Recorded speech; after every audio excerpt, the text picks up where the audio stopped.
India market invest মাইন্ডসেটে আপনাদের স্বাগত।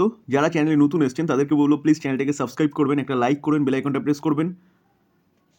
আমরা এখন একটা কোম্পানি নিয়ে আলোচনা করব, যেই কোম্পানিটা জাস্ট কিছুদিন আগে লিস্ট হয়েছে শেয়ার মার্কেটে, এবং লিস্ট হওয়ার পরে কিন্তু কোম্পানিটা ধামাল মাচিয়ে দিয়েছিল। অর্থাৎ কোম্পানিটা কিন্তু খুব ভালো একটা লিস্ট হওয়ার পরে উইদিন এক মাস জাস্ট কমপ্লিট হয়েছে। তো এক মাসের মধ্যে কোম্পানিটা কিন্তু 3 গুণের বেশি রিটার্ন দিয়ে দিয়েছে। তারপরে সেখান থেকে এখন কিন্তু কারেকশন হয়েছে। তো এখন কি করা উচিত কোম্পানিটা? আপনারা থাম্বনেল দেখে বুঝে গেছেন আমরা কোন কোম্পানি নিয়ে আলোচনা করতে চলেছি। তো কোম্পানিটা এখন কি করা উচিত, বাই করব না হোল্ড করব না সেল করব, টোটাল ডিটেলসে আলোচনা করব। আমরা কোম্পানির বিজনেস মডেল, কোম্পানির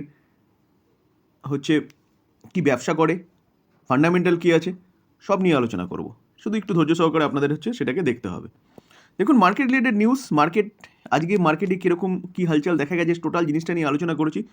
এখানে যতগুলো কোম্পানি নিয়ে আলোচনা করেছি প্রতি কটা কোম্পানির কিন্তু একটা নিউজ পাওয়া যাচ্ছে, ব্রেকিং নিউজ। তো আপনারা চাইলে সেটা দেখে নিতে পারেন, তাহলে মার্কেট সম্বন্ধে আপডেট থাকবেন। আর তাছাড়া কেপিআই গ্রিন এনার্জি যে কোম্পানিটা রয়েছে এনার্জি সেগমেন্টের, সেই কোম্পানিটা কিন্তু বোনাস দিতে চলেছে। তো সেরকমই একটা খবর পাওয়া যাচ্ছে। এই কোম্পানি নিয়েও ডিটেলস আলোচনা করেছি যে এই কোম্পানিটাকে এই জায়গায় বাই করা যায়। আমি দুটোই ডেসক্রিপশন বক্সে কিন্তু লিঙ্ক দিয়ে দেবো, আপনারা চাইলে সেখান থেকে দেখে নিতে পারেন।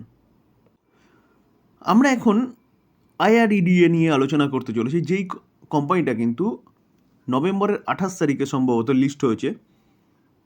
আইপিও এসেছিল কততে? অনলি ফর 32-তে। কোম্পানিটা লিস্ট হয়েছে কত? লিস্ট হয়েছিল 50-তে।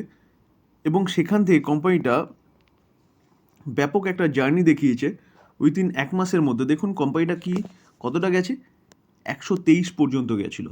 ঠিক আছে, মানে লিটারেলি কিন্তু কোম্পানিটা প্রায় 4 গুণের কাছাকাছি কিন্তু রিটার্ন বানিয়ে দিয়েছিল তার ফ্লোর প্রাইস থেকে, অর্থাৎ যেই প্রাইসে কোম্পানিটার আইপিও এসেছিল সেই প্রাইস থেকে। ঠিক আছে, তো এখন দেখলে দেখা যায় কোম্পানিটা 123 থেকে কিন্তু অনেকটা কারেকশন হয়েছে। তো দেখুন ব্যাপারটা হয় কি, যে যখন কোম্পানিটা মার্কেটে এসেছিলো আর যখন মার্কেটে আসার পরে কোম্পানিটা রকেটের মতন ছুটছিল, তখন কিন্তু অনেক মানুষ এই কোম্পানির পিছনে ছুটছিল।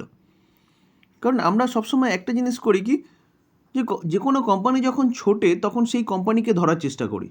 ধরতে গিয়ে দেখা যায় কি, আমরা যখন ধরি কোম্পানিটাকে বা যখন যে জায়গায় বাই করলে দেখা যাচ্ছে কোম্পানিটা কি আমরা একদম হাই লেভেলে বাই করে ফেলছি। সেখান থেকে যখন কোম্পানি কারেকশান হয়, তো তখন কি হয় যে আমার পোর্টফোলিও নেগেটিভ দেখায়, অর্থাৎ লাল দেখায়। তো এই জিনিসটা কিন্তু ম্যাক্সিমাম মানুষের হয়। তো সেই জায়গায় দাঁড়িয়ে স্যার আপনাকে আগে কিন্তু যে কোনো কোম্পানির বিজনেস বুঝতে হবে, তারপরে কিন্তু সেই কোম্পানিতে ইনভেস্টমেন্ট করবেন। তাহলে এরকম যদি কোনো সময় 10 থেকে 15%, 20% কারেকশন হয়, তাহলে আপনি কিন্তু শক্ত হাতে সেই স্টকটাকে হোল্ড করতে পারবেন, যদি আপনার বিজনেস সম্বন্ধে আইডিয়া থাকে বা বিজনেস যদি জানেন কোম্পানিটার। তো দেখুন কোম্পানিটা কিন্তু দেখলে দেখা যাবে, দেখুন অ্যাপ্রক্সিমেট কত পার্সেন্ট, প্রায় 18% মতন, 18%, 19% মতন কিন্তু কারেকশান হয়ে গেছে হাই থেকে। তো একটা কিন্তু মেজর কারেকশান। তো এতটা কারেকশান হচ্ছে, এবার কী করব? চলুন আগে আমরা কি করব সেটা বলার আগে আমরা আগে কোম্পানিটার বিজনেস দেখে নিই। দেখুন কোম্পানিটার নামের মধ্যেই কিন্তু কোম্পানিটার যে কাজ সেটা কিন্তু লুকিয়ে আছে। দেখুন, Indian renewable energy development agency, অর্থাৎ কোম্পানিটা রিনিউয়েবল এনার্জি ডেভেলপমেন্টের জন্য কিন্তু কোম্পানিটা কাজ করে। আরও যদি ডিটেলসে বলা যায়, তাহলে কোম্পানিটা একটা এনবিএফসি কোম্পানি, যেই কোম্পানিটাকে রিনিউয়েবল সেক্টরে যেসব কোম্পানিগুলো কাজ করে সেই সব কোম্পানিগুলোকে কিন্তু ফান্ড প্রোভাইড করে যদি ফান্ডের দরকার হয়। তাহলে বোঝা গেল কোম্পানিটার কাজ কি। কোম্পানিটা 1987-এ কিন্তু জন্ম হয়েছে, মিনিরত্ন পাওয়া কোম্পানি। আর এটা ministry of new and renewable এনার্জির আন্ডারে এই কোম্পানিটা কাজ করে। দেখুন আমরা যদি কোম্পানিটার কাজ দেখি না, তাহলে দেখলে দেখা যাবে the organization is formed for promoting, developing and extending financial assistance for setting up project relating to a new and renewable source of energy and energy efficiency. তাহলে বোঝা গেল কোম্পানিটা কী করছে, রিনিউয়েবল এনার্জি সেগমেন্টে কোম্পানিটা কী করছে, ফাইন্যান্সিয়াল সাপোর্ট দিচ্ছে। এখন কিন্তু দেখা যাচ্ছে গভর্নমেন্টের যতগুলো পাওয়ার সেগমেন্টের কোম্পানি আছে, সেই সব কটা কোম্পানি কিন্তু রিনিউয়েবল এনার্জি নিয়েই কাজ করছে। তো গভর্নমেন্ট কিন্তু সেই সব কোম্পানিগুলোকেই ফান্ডিং করে, এই কোম্পানিটা গভর্নমেন্টের সেই সব কোম্পানিগুলোকে।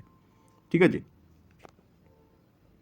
তাহলে এবার যদি আপনার মনে হয়, যেহেতু গভর্নমেন্টও কাজ করছে, যদি আপনার মনে হয় যে ভবিষ্যতে রিনিউয়েবল সেক্টরই হচ্ছে একমাত্র সেক্টর থাকবে পাওয়ার উৎপন্ন করার জন্য, কারণ গভর্নমেন্ট লক্ষ্যমাত্রা রেখেছে 2050-এর মধ্যে যে 50% এনার্জি কিন্তু রিনিউয়েবল সেক্টর থেকে আসবে, এবং 2070-এর মধ্যে টোটাল এনার্জিটা কিন্তু রিনিউয়েবল সেক্টর থেকে আসবে। তো সেই জায়গায় দাঁড়িয়ে কিন্তু এই জন্যেই রিনিউয়েবল সেক্টরে যতগুলো কোম্পানি এখন কাজ করছে, সেই কোম্পানিগুলোর মধ্যে একটা বিশাল আপসাইড মুভমেন্ট দেখা যাচ্ছে। এনটিপিসি বলুন, আপনি টাটা পাওয়ার বলুন, আদানি পাওয়ার বলুন, কেপিআই গ্রিন এনার্জি বলুন, তো যতগুলো কোম্পানি রয়েছে, ঠিক আছে, সবকটা কোম্পানির মধ্যে কিন্তু এখন আপসাইড মুভমেন্ট দেখা যাচ্ছে অনলি ফর রিনিউয়েবল সেক্টর। তো সেই জায়গায় দাঁড়িয়ে কিন্তু এই কোম্পানিটার বিজনেসও চলবে, কারণ এই কোম্পানিটা কী করছে, এই কোম্পানিটা হচ্ছে রিনিউয়েবল সেক্টরে ফাইন্যান্স প্রোভাইড করছে। আর এখন জাস্ট হচ্ছে সোলার এনার্জি বলুন, উইন্ড এনার্জি বলুন, হাইড্রোজেন এনার্জি বলুন, এগুলো থেকে জাস্ট কাজ কিন্তু শুরু হয়েছে। লক্ষ্যমাত্রা 2050 এবং 2070, তাহলে এখনও কিন্তু এই যে কোম্পানিটা নিয়ে আলোচনা করছি, এই কোম্পানিটার অনেক দূর পর্যন্ত দৌড়াবে। গভর্নমেন্ট দেখুন পিএম কুসুম যোজনা বলে একটা কিন্তু স্কিম লঞ্চ করেছে, যেখানে আপনি চাইলে কিন্তু আপনার বাড়িতে কিন্তু সোলার রুফটপ আপনি বসাতে পারেন। এবার সোলার রুফটপ বসাতে গেলে স্যার প্রচুর খরচা, তো সেই ফান্ডিংটা কে করবে? তো গভর্নমেন্ট বলছে এই ফান্ডিংটা আইআরইডিএ করবে, অর্থাৎ Indian renewable energy development agency limited, যে কোম্পানিটা নিয়ে আলোচনা করছি সেই কোম্পানিটা করবে। তো কোম্পানিটা কিন্তু রিটেলারদের কিন্তু ফান্ড প্রোভাইড করবে ডিরেক্ট। তো সেই জায়গায় দাঁড়িয়ে কোম্পানির বিজনেস কিন্তু পুরোপুরি চেঞ্জ হয়ে গেছে। এটা কিন্তু কোম্পানিটা লিস্টেড হওয়ার পরেরই খবর। কত তারিখের খবর দেখুন, 5ই ডিসেম্বর, ঠিক আছে। এই নিউজটা কবে? এই নিউজটা হচ্ছে 11ই ডিসেম্বর 2023। নিউজটা কি? নিউজটা হচ্ছে দেখুন, এই যে আইআরইডিএ এই কোম্পানিটা কিন্তু এমএসএমই সেগমেন্টেও কিন্তু হচ্ছে ফাইন্যান্সিয়াল সাপোর্ট দেবে বা ফান্ড প্রোভাইড করবে এমএসএমই কোম্পানিগুলোকে, যেসব কোম্পানিগুলো কিন্তু রিনিউয়েবল সেক্টরে হচ্ছে নিয়ে কাজ করবে। তাহলে গভর্নমেন্ট পুরোপুরি কিন্তু মডেলটাকেই চেঞ্জ করে দিচ্ছে, যে আপনি যদি চান তাহলে আপনি আপনার বাড়িতে সোলার রুফটপ বসাতে পারেন, সেখানে কিন্তু আইআরইডিএ হচ্ছে ফাইন্যান্স প্রোভাইড করবে, এবং তার পাশাপাশি এমএসএমই অর্থাৎ ছোট ব্যবসায়ীরা যারা হচ্ছে রিনিউয়েবল সেক্টর নিয়ে কাজ করবে, তাদেরও কিন্তু কোম্পানিটা ফান্ড প্রোভাইড করবে। তাহলে বুঝতে পারছেন তো যে কোম্পানিটা বিজনেস কীরকমভাবে এগোচ্ছে। তো সেই জায়গায় দাঁড়িয়ে কিন্তু স্যার এই যে কোম্পানিটার কিন্তু বিজনেসের দম আছে। বিজনেসের দম আছে মানে বিজনেস চলবে, তো আপনি কিন্তু আরামসে এই কোম্পানিটা হোল্ড করতে পারেন। দেখুন ব্যাপারটা হচ্ছে কি ব্যাপারটা হচ্ছে যে কোম্পানি এখন 18% কী আছে, মাইনাসে আছে তার হাই থেকে। তো 18% টু 20% যদি মাইনাসে থাকে, তাহলে এটাই বলতে পারেন সঠিক সময় আপনার ফার্স্ট ইনভেস্টমেন্টটা করার। দেখুন যদি আপনার কাছে মানে 100 টাকা থাকে, তাহলে আপনি সেখান থেকে 20% থেকে 25% কিন্তু এখন ইনভেস্টমেন্ট করতে পারেন, ঠিক আছে। কারণ কি, কেন বলছি, কারণ আমরা জানি না কোম্পানিটা এখান থেকে আরও নিচে আসবে নাকি, ঠিক আছে। তো কোম্পানিটা কিন্তু অনেকটা নিচে এসছে, 20% নিচে আসা মানে কিন্তু অনেকটাই নিচে আসা। তো সেই জায়গায় দাঁড়িয়ে কিন্তু আপনি ফার্স্ট 25% কিন্তু আপনি ইনভেস্টমেন্ট করতে পারেন। এবার যারা বাই করে রেখেছেন তারা তো বিজনেস মডেল দেখেছেন যে আমি আলোচনা করলাম, তো আপনারা তারপরে কিন্তু ডিসিশন নিতে পারবেন যে আপনারা এটা হোল্ড করবেন কি না। দেখুন ভবিষ্যতে কিন্তু কোম্পানিটা এই 97 থাকবে না, কোম্পানিটা কিন্তু অনেক গুণ রিটার্ন বানিয়ে দেবে, সেরকম কোম্পানিটার ক্যাপাবিলিটি আছে। আর গভর্নমেন্ট কিন্তু আস্তে আস্তে আরও রাস্তা খুলবে এই রিনিউয়েবল সেক্টরকে কী করে আরও বাড়ানো যায়। তো সেই জায়গায় দাঁড়িয়ে এই কোম্পানিটার অবদান কিন্তু অবশ্যই থাকবে, ঠিক আছে। আমরা যদি কোম্পানিটার ফান্ডামেন্টালটা দেখে নিই, চলুন আমরা একটু ফান্ডামেন্টালটাও দেখে নিই। আমরা যদি কোম্পানিটার মার্কেট ক্যাপ দেখলে দেখা যাবে দেখুন 26,000, অর্থাৎ কোম্পানিটা কিন্তু মিড ক্যাপ ক্যাটাগরির কোম্পানি। পি রেশিও 30 আছে, পি রেশিও একদম নর্মাল আছে। আমরা যদি রিটার্ন অন ইকুইটি আর রিটার্ন অন ক্যাপিটাল এমপ্লয় দেখি, তাই রিটার্ন অন ক্যাপিটাল এমপ্লয় দেখলে দেখা যাবে 8 আছে, একটু কম আছে, কিন্তু রিটার্ন অন ইকুইটি কিন্তু যথেষ্ট ভালো রয়েছে। তো কোম্পানির ফেস ভ্যালু 10 আছে, ফেস ভ্যালু 10 মানে কি, কোম্পানি ভবিষ্যতে কিন্তু স্প্লিট দিতে পারে।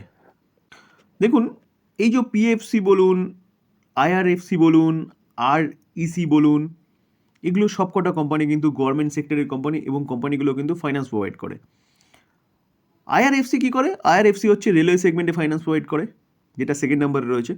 এবং পিএফসি এবং আরইসি এই দুটো কোম্পানিও কিন্তু এখন রিনিউয়েবল সেক্টর নিয়েই ভাবছে, এবং রিনিউয়েবল সেক্টরে কিন্তু ফাইন্যান্স প্রোভাইড করছে। তো এই তিনটে কোম্পানির পরেই কিন্তু আইআরইডিএ রয়েছে, ঠিক আছে, মার্কেট ক্যাপ অনুযায়ী। তো সেই জায়গায় দাঁড়িয়ে বলা যেতে পারে যদিও যে এই কোম্পানিটার কিন্তু কম্পিটিটর রয়েছে, কে? পিএফসি এবং আরইসি। তো দেখুন, কম্পিটিটর আছে মানে এই নয় যে কোম্পানিটা মানে বিজনেস খারাপ হয়ে যাবে। আপনাকে দেখতে হবে স্কোপ কতটা রয়েছে, কারণ সারা দেশের জুড়ে যদি আপনি রিনিউয়েবল সেক্টর নিয়ে ভাবেন, তাহলে কিন্তু আমাদের দেশ বিশাল বড় দেশ, আর এই দেশে কিন্তু রিনিউয়েবল সেক্টরের জন্য এই 3টে কোম্পানি ফাইন্যান্স প্রোভাইড করলে হবে না। তার সাথে কিন্তু আরও অনেক এনবিএফসি, আরও অনেক ব্যাংক কিন্তু ফাইন্যান্স অবশ্যই প্রোভাইড করবে, ঠিক আছে? শুধু এই 3টে কোম্পানি যে ফাইন্যান্স প্রোভাইড করে, তো সেই জায়গায় দাঁড়িয়ে কম্পিটিশন কিছু নেই বললেই চলে, কারণ বিশাল বড় মার্কেট ইন্ডিয়া। তো সেই জায়গায় দাঁড়িয়ে অনলি ফর 3টে প্লেয়ার গভর্নমেন্ট সেক্টরে। আমরা যদি কোম্পানিটার প্রফিট দেখি, দেখুন 2019-এর মার্চ থেকে 250, 215 কিছুটা কমেছিল, তারপরে 346টা কোথায় এসছে, 634টা কারেন্ট ইয়ারে এখনও চলছে, কত? 865। তাহলে কোম্পানির কিন্তু যে profit, net profit year on year basis, সেটা কিন্তু কন্টিনিউয়াসলি বাড়ছে। দেখুন, আমরা যদি কম্পাউন্ড সেলস গ্রোথ দেখি, কোম্পানিটার অ্যাভেলেবেল বেশি নেই, অনলি ফর 3 বছর এবং কারেন্ট ইয়ার রয়েছে, দুটোই কিন্তু দেখা যাচ্ছে গ্রোয়িং মুডেই রয়েছে এবং ভালো রয়েছে। আমরা যদি প্রফিট গ্রোথ দেখি, তাহলে 3 বছরে 59% করে কোম্পানি কিন্তু প্রফিট করেছে এবং কারেন্ট ইয়ারে 36% অলরেডি হয়ে গেছে। তো কোম্পানিটা স্টক সিএজিআর রিটার্ন পাওয়া যাবে না, কারণ কোম্পানিটা জাস্ট সদ্য 1 মাস হয়েছে। আমরা যদি কোম্পানিটার রিটার্ন অন ইকুইটি দেখি, তাহলে দেখলে দেখা যাবে 3 বছরে 15%, কারেন্ট ইয়ারও কিন্তু, বা লাস্ট ইয়ার যদি বলা যায়, তাহলে কিন্তু 15%। তো সেই জায়গায় দাঁড়িয়ে কিন্তু যে প্যারামিটারগুলো দেখলাম, সেগুলো মোটামুটি ঠিকঠাকই আছে ইনভেস্টমেন্টের জন্য।